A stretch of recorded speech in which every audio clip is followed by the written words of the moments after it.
2 வருஷத்துக்கு முன்னாடி ஆரம்பத்தில் அரிசி போடும்போது 1 2 குருவி தான் வந்தது. 2 வருஷத்துக்கு அப்புறம் அரிசி போடலைன்னா அது மாதிரி வந்து கத்துது. இப்போ 100லேருந்து 150 குருவி வரைக்கும் வருது.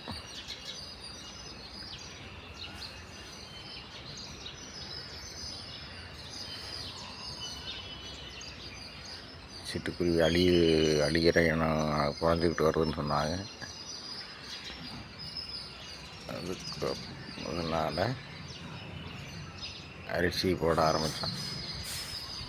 1 2 இருந்தது, இன்றைக்கி 100லேருந்து 150 குருவி வரைக்கும்